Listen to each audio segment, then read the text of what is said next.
आज आपल्या सर्वांचं दैवत, आपलं श्रद्धास्थान, आपलं ऊर्जास्थान, राष्ट्रसंत, ऐश्वर्य संपन्न आमचे श्री भगवान बाबा यांची आपण सर्वांनी इथे सार्वजनिक जयंती साजरी केलेली आहे आणि या जयंतीला आज 14 वर्ष झालेली आहेत। या जयंतीच्या निमित्ताने ज्यांनी इथे 6 दिवस राहून आपल्या मनामधल्या शिवाला जागृत करण्याचं काम केलं हे बघून मला खूप समाधान वाटलं।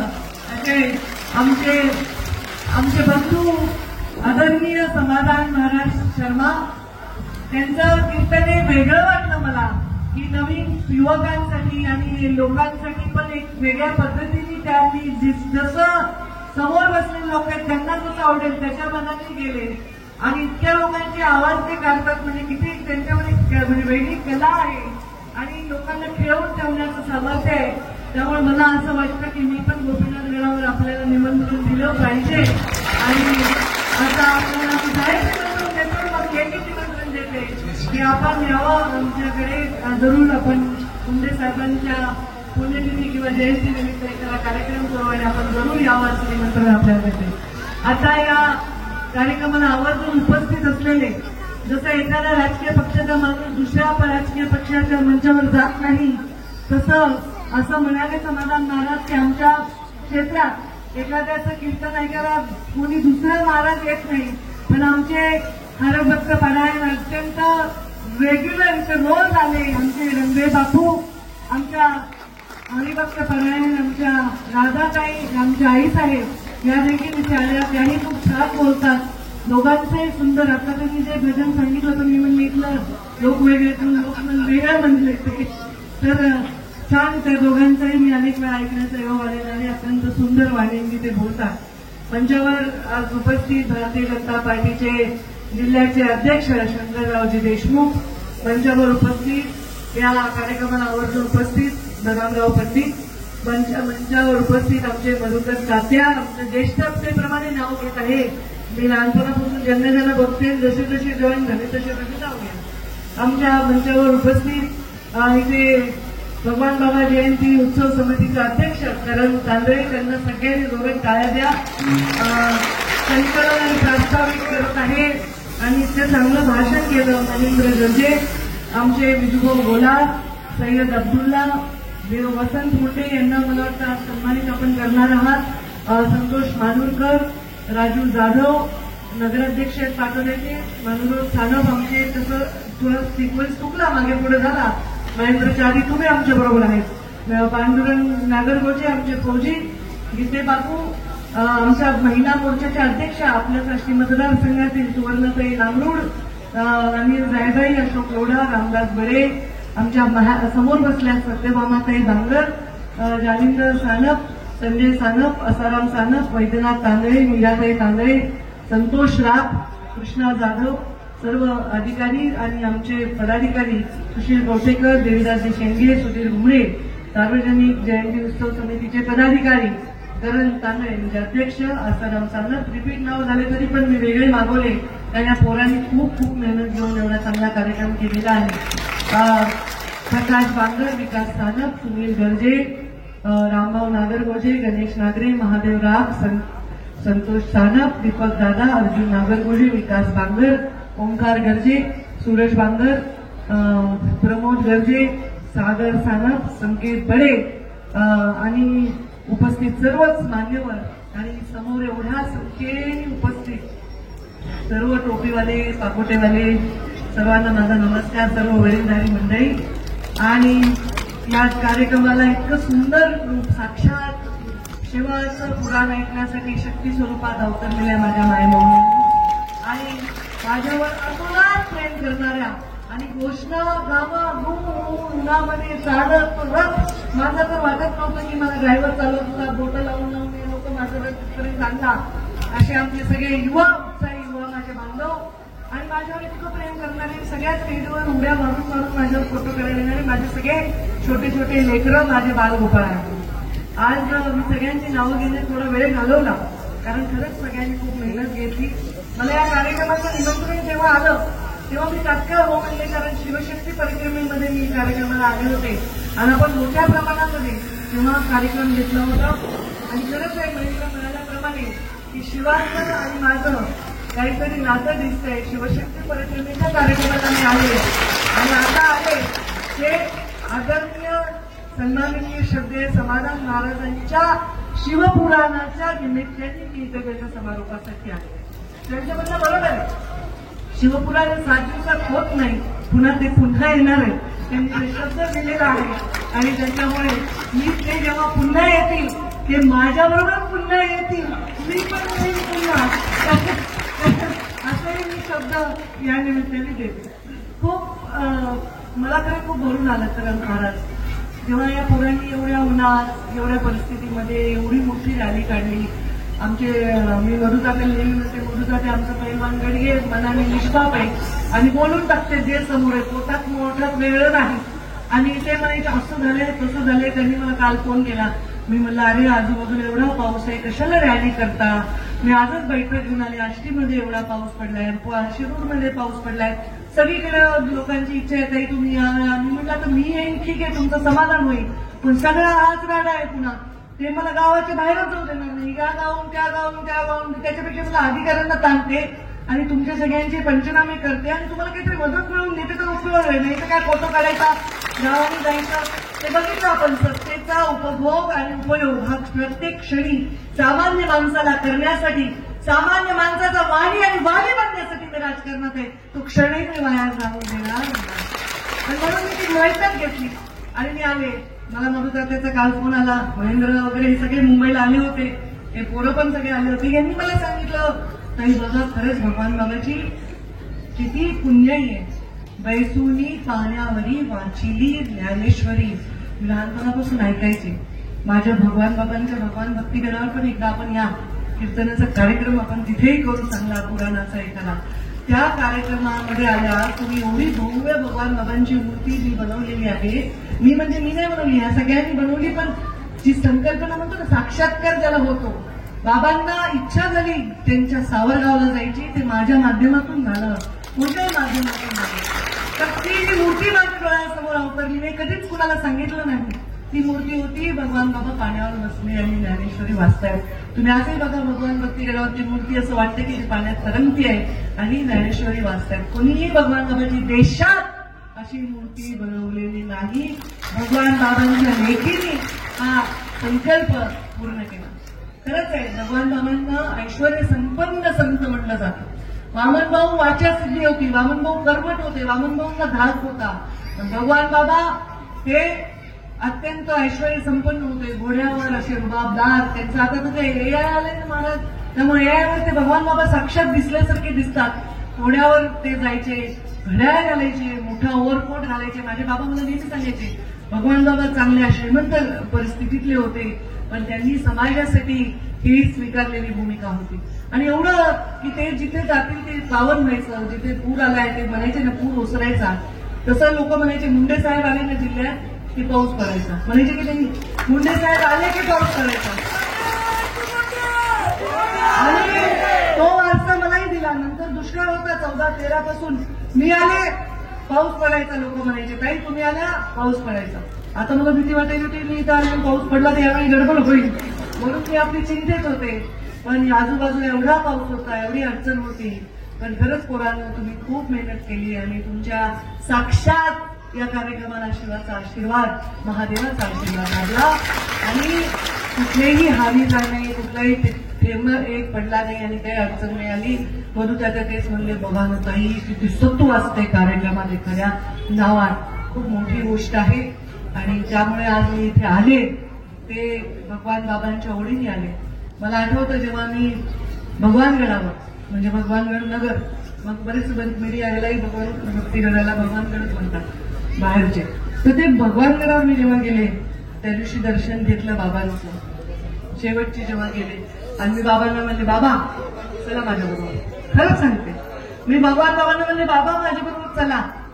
आणि मला असं वाटलं की माझे बाबा तर माझे बाबा आहेच मुंडे साहेब, पण भगवान बाबा नाही, मी माझे बाबाच म्हणते. माझे बाबा माझ्याबरोबर सावरगावला साक्षात आले. आणि ती परिस्थिती अशी होती की भगवान बाबांनी जिथे जन्म घेतला आणि भगवान बाबांनी जिथे अखेरचा श्वास घेतला, त्या दोन्ही जागांमधला आशीर्वाद मला लाभला, मला मोठं पण मिळालं.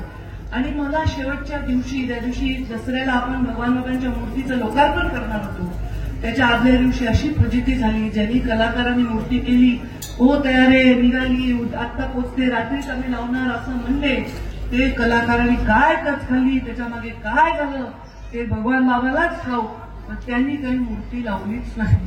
आणि हे रामदास बडे असं इकडे, मी रामदास बडेला म्हणलं तिकडे जा, सविता गोलारला म्हणलं तिकडे जा, रात्रभर झोपू दिलं नाही मी त्यांना. कशी ती मूर्ती एवढी जड होती, भगवान बाबाचा चेहराच असेल एवढा, या पूर्ण स्टेज एवढा, आणि ती मूर्ती कशी आणायची आम्ही, असा विचार आमच्या मनात होता. ती मूर्ती आम्ही आणली, हळू येईल, पंकजाताई आल्या, हेलिकॉप्टर उतरलं, पडदा लावून ठेवलाय, पडद्याच्या मागे मूर्ती होती. लोक जे समोर बसले त्यांना काय माहिती पडद्याच्या मागे काय, त्यांना वाटेल की पडद्याच्या मागे मूर्ती आहे, पण आम्हाला माहित होतं पडद्याच्या मागे मूर्ती नाही.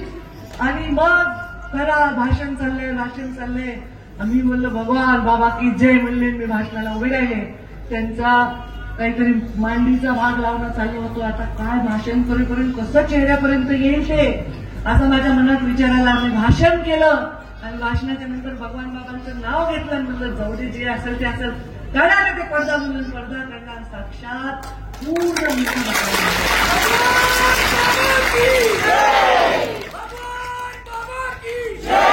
माझा अंधश्रद्धेवर विश्वास नाहीये, पण माझा कर्मावर विश्वास आहे.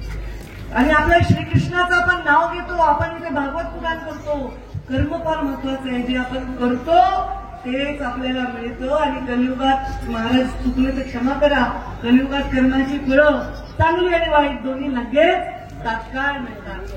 काहीतरी चांगलं कर्म असेल की भगवान बाबांचा हा कार्यक्रम घ्यायचा माझ्या नशिबात होतोय, चांगलं कर्म होतं की मुंडे साहेबांच्या पोटी जन्म घेतला, ते चांगलं कर्म आहे की तुमचं एवढं मोठं प्रेम मिळालं. त्याच्याही पेक्षा माझं मोठं भाग्य आहे की भाग्यवान माणसाला करोडो रुपये खर्चून सुद्धा एवढं प्रेम मिळत नाही. ते जेसीबीने तुम्ही फुलं उधळता, तुमचा कार्यक्रम झाल्यावर 2 दिवस मला इंजेक्शन घ्यावं लागतात, इतके फुलं मारतात, एवढ्यापर्यंत कोणत्याच नेत्याला नाही. मला जर कोणी विचारलं शहरामध्ये डॉक्टरला दाखवलं, ते म्हणते काय झालं यांनावरती, घरी जोड मार पडते की. मला म्हणलं हे लोकांचं प्रेम आहे, ते फुलं मला नेम घेऊन मारतात आणि मला काही वरच बघू देत नाहीत. महाराज म्हणाले वाचवा ताईचा फुलं मारू नका, तरी मारतात. फुलांनी मरून येते, ती मारून बसूपर्यंतची वेळ आली होती. माझा श्वास घेता येत नाही, एवढे फुलं येतात. एक एवढं मोठं भाग्य. मी नेहमी म्हणते नकारे लावू जेसीबी, नकारे ते फुलं टाकू. दुसऱ्या राजकारण्यांना हे भाग्य आहे असं नाही, मला म्हणायचं नाही, हे असेल, पण ह्या सगळ्या व्यवस्था करायला त्यांना खूप प्रयत्न करावे लागतात. मला एक दमडी सुद्धा मोजावं लागत नाही, 1 रुपया मी खर्च करत नाही, कारण मी काही कोणाचं घेतच नाही. मी कसं दे, मी काही टेबला खालून घेतच नाही तर देणार काय. मी तुम्हाला प्रेम देऊ शकते, स्वाभिमान देऊ शकते, अभिमान देऊ शकते, आणि मी तो सलोखा राखण्याचं वचन सुद्धा भगवान बाबांना साक्षी. त्याच्यामध्ये काय माझ्याकडे देण्यासारखं काय. पण माझ्या येण्याने जर 500 ते 5000 माणसं होत असतील तर तुम्हीच विचार करा काय देऊ शकतील. तर हे सगळं देते, हे पुण्य आहे, ह्याच्यापेक्षा माझ्याकडे काय. पण ते सगळं तुमचं जे प्रेम आहे त्याने माझी झोळी भरून येते. आज घसला मेळावा आहे महाराज, आणि घसला मेळावा मी दरवेळी म्हणते आता बंद करा, आपण कीर्तन करू, आपण काहीतरी करू. पण हे इतके उत्साही डोंगरातले माणसं आहेत ना, हे मला काही जगू देत नाही. हे मला तयार, मला फोन 15 दिवस झाले, ताई गावात आम्ही पट्टी जमा केली आहे, ताई आम्ही गावामधून प्रत्येकाने पैसे जमा केले, 40 गाड्या निघाल्यात, आमच्या तालुक्यातून आम्ही 4000 लोक येलो, 5000 लोक येलो. अशा प्रकारचे रोज फोन येतात. आता एवढे लोक स्वतःच्या घरातली चांगली लुसलुशीत तुपातली पुरणपोळी सोडून डोंगर कपाऱ्यामध्ये माझ्यासाठी येत आहेत. नाशिकवरून, बुलढाण्यावरून, वाशिमवरून, अमरावतीवरून, पुणे, मुंबई, पनवेल, नवी मुंबई, इथून बीड जिल्हा, नगर जिल्ह्यातून ते येतात. एवढे लोक येणार आहेत. तर मला काय जायचंय आणि भाषण करायचंय. पण खरं सांगते, भाषण करणं एवढं सोपं नाहीये. नुसतं भाषण करणं सोपं आहे, पण जे बोलतो ते जगणं एवढं सोपं नाही. आणि म्हणून रुद्राक्षाची माळ गळ्यात आहे, महाराजांनी उल्लेख केला की महाराज ही माळ घालणं तुम्हाला माहिती की किती संकल्प लागतंय, गुरुचा आशीर्वाद लागतंय आणि परवानगी लागते. बिना परवानगी ही गोष्ट करता येत नाही. साक्षात प्रज्ञानंदजी सरस्वती शंकराचार्यांनी मला दीक्षा दिलेली आहे आणि मी पण त्याच मार्गावर आहे. हे लोक जाऊ देत नाही तोपर्यंत नाही तर तुमच्यासारखंच माझाही पुढं विचार आहे कल्पमू. आता यांचं जोपर्यंत कल्याण होत नाही मला काही सुट्टी मिळणार नाही. कर्म केल्याशिवाय आपण पुढच्या मार्गाला जाऊ शकणार नाही. मुंडे साहेबांना काय स्वप्न पडलं मला माहित नाही. त्यांनी मला राजकारणात आणलं. मला राजकारणात यायचंच नव्हतं. मी इतकी घरकोंबडी मुलगी आहे की मी शाळेला जाताना पण रडत होते, कॉलेजला जाताना पण रडत होते. मी माझ्या आईवडिलांना सोडून कधी राहिले नाही. माझ्या आईबाबांनी मला हॉस्टेलला टाकलं. मी एक दिवशी साहेब भेटायला हॉस्टेलला आले. मी गादी बिडी गुंडाळून पॅक करून बॅग त्यांच्या गाडीत जाऊन बसले. मी कधीच माझ्या आईवडिलांना सोडून राहिले, माझ्या घराच्या बाहेर राहिले नाही. मी प्रचंड घरकोंबडी मुलगी आहे. 8-8 दिवस घराला सोडून 1.25 वर्षाचं माझं लेकरू होतं. त्याला ताप यायचा, त्याला उलट्या व्हायच्या, त्याला सोडून जेव्हा मी माझं जायचं माझं जीव तुटायचा. एवढंच लेकरू कधी कधी वाटायचं आपण एवढे बिझी आहेत, इलेक्शन एवढं झालं कधी, एवढं झालं कधी, आता एवढं झालं ते माझ्यापेक्षा. हे कळलं नाही. संपूर्ण जीवन समाजाला दिलेलं आहे.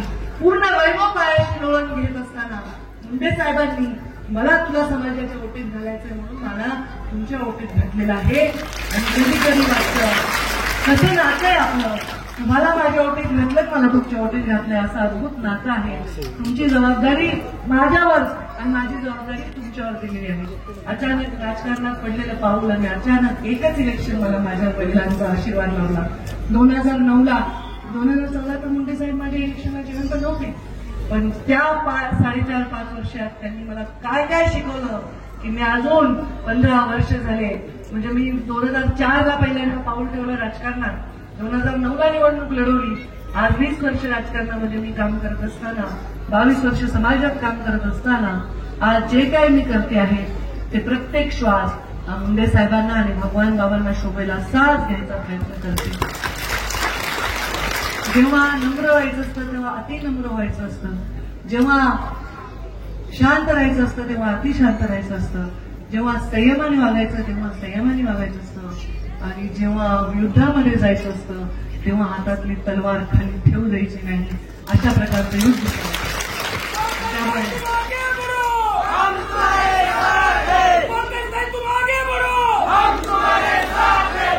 माझ्या बरोबर मी आगे बढो, बरोबर तुम्ही पण आगे बढो. असं झालं तर माझ्या आई पुढे जाण्याला अर्थ आहे. आणि म्हणून कधी माझ्या जीवनामध्ये मी कुणाचा हेवा नाही केला, द्वेष नाही केला, कुणाच्या माघारी गाड्या नाही केल्या. जे बोलले तेच केलं आहे. लोक बोलले असतील माझ्याविषयी काही, कारण त्यांच्या स्वतःच्या आयुष्याच्या फायद्यासाठी त्यांनी काही भूमिका घेतल्या असतील, पण मी त्यांच्यावरही कधी राग केला नाही. मला मुंडे साहेब नेहमी सांगायचे माणसाने नेहमी बेरजेचं गणित करावं आणि बेरजेपेक्षा गुन्हागाराचं गणित करायची वेळ आता आलेली आहे. आणि म्हणून माझी ही सत्ता भगवान बाबांच्या आणि तुमच्या पायाशी मी अर्पण करते. आणि या सत्तेतून तुमचं तर कल्याण करणारच आहे, हक्कच आहे माझा. ज्या कहाणी आहे की महात्मा गांधी आणि बाबासाहेब आंबेडकरांना एकत्र राहण्याचा योग आला. महात्मा गांधी वेळेवर झोपले होते आणि बाबासाहेब आंबेडकर रात्रभर जागे होते. महात्मा गांधी बाबासाहेब आंबेडकरांना म्हणले रात्रभर तुम्ही का जागे होते. त्यांनी त्यांना सांगितलं तुमचा समाज जागा आहे म्हणून तुम्ही रात्री झोपू शकता, माझा समाज झोपलेला आहे म्हणून मी रात्रभर जागा. त्यामुळे झोपलेल्या समाजाबरोबर काम करणं, झोपलेला म्हणजे काय समाज झोपलेला नसतो. त्या बिचाऱ्याच्या डोळ्यावर समाजाच्या परंपरांची, लोकांच्या अन्यायाची एवढी जड धूळ चढलेली असते की त्याचे डोळे उघडत नाही. त्या समाजाचे डोळे उघडण्यासाठी, त्या समाजाच्या पाठीमागे उभं राहण्यासाठी, मागासलेल्या माणसासाठी काम करण्यासाठी माझं आयुष्य वेचण्याचा संकल्प माझा आहे. आणि तो संकल्प माझ्या पोटातून हृदयातून खरा आहे. म्हणून माझ्या या संकल्पाला तुमच्या सगळ्यांची साथ आहे. इथे सर्व जाती धर्माचे माझे लोक आहेत. माझे सगळ्या बांधव जाती धर्माचे इथे आलेले आहेत आणि तेवढ्याच संख्येने ते येणार आहेत भगवान बाबांच्या परंपरेला, सिमोल्लंघनाच्या परंपरेला. आपण तर एवढे दुष्ट माणसं आहेत. आपण तर शेळव आणि वैष्णव, आपण देवाला पण वाटून टाकलं, आपण संतांना पण जातीप्रमाणे वाटून टाकलं, नेत्यांना तर आपण वाटतच असतो. पण मी आहे पशुसंवर्धन मंत्री. माझ्याकडे जात नाही. गाय म्हणजे गाय आहे, बैल म्हणजे बैल आहे. जास्तीत जास्त गिर असेल, जास्तीत जास्त जाफराबादी म्हैस असेल, पण माझ्याकडे जातीभेद नाही. सगळ्यांना सारख्याच लसी लागतात, सगळ्यांना सारखेच औषधं लागतात. त्यामुळे देवाने मला खातं पण असं दिले. ज्यांना व्यक्त होता येत नाही, ज्याला बोलता येत नाही, त्या प्राण्यांची दया करण्याचं खातं दिलंय. त्या प्राण्याची दया करत करत माणसांच्या भोजनाची व्यवस्था करण्याचं खातं दिलेलं आहे. तसेच पर्यावरणासारखं खातं दिलेलं आहे. साक्षात सृष्टी, शिवपुराण ऐकतोय, साक्षात सृष्टी म्हणजे पार्वती आहे आणि या पार्वती म्हणजे सृष्टीचा जे अधपतन होत आहे त्याचं खातं दिलेलं आहे. म्हणून एक स्त्री म्हणून काम करत असताना एवढ्या सक्षमतेने मी काम करते. म्हणजे मी एक ऐकत होते की सीतेनी जसं जीवन जगली तर बरे त्यानंतरच्या काळात सगळे सांगायचे बायकांना ते सीतेसारखं जगा. रामापाशी वनवासात गेली सीता, रामासाठी हे केलं ते केलं, संन्यास निघून गेले तसं जगा. पण आता काय काळ बदललाय, कलियुग आहे. दशमहाविद्यांसारखं जगण्याची वेळ आहे. हातामध्ये शस्त्र पण घ्यायचे आहे, महाकालीसारखं रूप पण घ्यायचंय. नवरात्र उद्यापासून सुरू होत आहे. दुर्गेचे 9 चेहरे, 9 रूप आहेत. शांत होऊन आपल्याला मातृत्वही द्यायचंय, आपल्याला मोठे मन ठेवून दातृत्वही द्यायचंय आणि मनगटात बळ ठेवून नेतृत्वही द्यायचंय. अशा प्रकारचं म्हणून हे भाषण मला फार करायचं नव्हतं, कारण मी सामाजिक मंचावर असे भाषण करत नाही आपल्या कीर्तनाच्या. पण आता ह्यांनी माझा इतका जीव घेतलाय, या त्यांना भाषण अपेक्षित आहे. त्यांचं थोडं डाऊन झालेलं आहे पेट्रोल, बॅटरी. ती बॅटरी मला येऊन चार्ज करावं लागते. आता चार्ज केली तर पुढच्या वर्षीपर्यंत काही टेन्शन नाहीये. त्यामुळे ही चार्ज झालेली बॅटरी आहे. मी आहे जिथे आहे तिथे. महाराज गंमत सांगते, जास्त वेळ बोलायला पण 1 मिनिट गंमत सांगते. माझ्या दरबार मी घेते, दररोज घेते, असं नाही की मी नाही घेत. मी पडले होते इलेक्शनमध्ये तरी घ्यायचे. माझ्या एकमेव राजकीय नेता असेल जी चिठ्ठी लिहून लोकांची यादी करून लोकांना भेटते. इतके वळवळ करायचे लोक. मग मला आठवलं आमच्या घरामध्ये आमची आई जेव्हा स्वयंपाक करायची, प्रीतमताई खूप रडायच्या. त्या एवढ्या आईला चिकट्या होत्या, त्या आईला सोडायचंच नाही. माझी आई काय करायची, वॉकरमध्ये तिला बसवायची आणि किचनमध्ये ठेवायची तिच्या हातात खेळणं. माझी आई हात धुवायला जरी बाथरूममध्ये गेली तरी प्रीतमताई रडायला सुरू करायची. मग मला ती आयडिया आली की वॉकरमध्ये प्रीतमताईला घेऊन माझी आई काम करायची. तसं जनता दरबार मी करायला सुरुवात केली. त्या सगळ्यांना बसवून ठेवते समोर आणि मी स्टेजवर बसून काम करते. माझ्याकडे बघत ते गपचूप बसतात, रडत नाही, त्रास देत नाहीत, काही नाही. आणि मी आपल्या लोकांचे काम करते. म्हणजे एक स्त्री राजकारण करत असताना ती कसं डोकं लावते, घर कसं सांभाळते, तसंच ती हे राज्य आणि देश सांभाळू शकते. हा विश्वास प्रधानमंत्री नरेंद्र मोदींनी आमच्यावर टाकलेला आहे. स्त्रीच्या मोठं शक्ती दिलेली आहे. मी इथे जे काम करते ते काही फार मोठं काम नाही. माझ्याकडे ग्रामविकास खातं होतं, जलसंधारण खातं होतं, महिला बालकल्याण होतं. आता हे खातं जनसामान्याची त्याचं देणे घेणं रोज नाहीये. पण आता यांनी पर्यावरण स्वीकारलंय. मी पर्यावरण मंत्री, तर हे पर्यावरणाशिवाय गप्पच मारेना. आता हे सांगायचं आम्ही हे नाही करू, आम्ही झाडं लावू, आम्ही प्लास्टिक बंदी करू, आम्ही हे करू ते करू. लोक नेत्याच्या प्रमाणे ते स्वीकारत आहेत. आणि आज मला आनंद वाटतो की एक निर्णय मी कृषी माझ्या पशुसंवर्धन खात्याचा घेतला होता की पशुसंवर्धन खात्याला कृषीचा दर्जा देण्याचा निर्णय घेतला.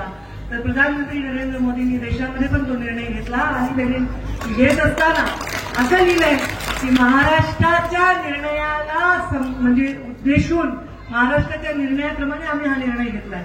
म्हणजे आपण जे काम करतो, आपण एवढा चांगला विमा दिला 2015 मध्ये की आपल्या नवल किशोरला आपल्या डायरेक्ट प्रधानमंत्र्यांच्या कार्यालयामध्ये घेऊन गेले की असं कसं चांगला विमा तुम्ही तयार केला. आपल्याकडे येणारा माणूस सुद्धा त्याचंही बरं झालं पाहिजे. कामाला येणारा, काम करणारा, आपल्या संपर्कात आलेला, सहवासात आलेला, त्याचं सुद्धा भलं झालं पाहिजे. भलं नाही झालं तरी चालेल, पण त्याचं वाईट नाही झालं पाहिजे. हे माझं कर्तव्य आहे. आताच्या कलियुगातल्या आम्ही राजाच्या भूमिकेत आहोत. 5 वर्षाचं राज्य आहे आम्हाला. राजाने राजासारखं राहायला पाहिजे, राजाचं मन राजासारखं पाहिजे, राजाला सगळे रंग सारखे दिसले पाहिजे. मग तो पांढरा असो, तो हिरवा असो, तो भगवा असो, तो निळा असो, तो पिवळा असो, हे सर्व रंग या राजाला सारखे दिसतात. त्या राजाला समाजात सलोखा आणता येतो आणि तो प्रयत्न माझा सदैव राहिला आहे, भविष्यात राहील. आणि तुमच्या पाठीशी, तुमच्या गरजांसाठी, तुमच्या भविष्यासाठी मी सदैव उभी आहे. तुम्ही जेव्हा माझ्याबद्दल घोषणा देता, टाळ्या वाजवता, तेव्हा चिमुकले आवाज येतात.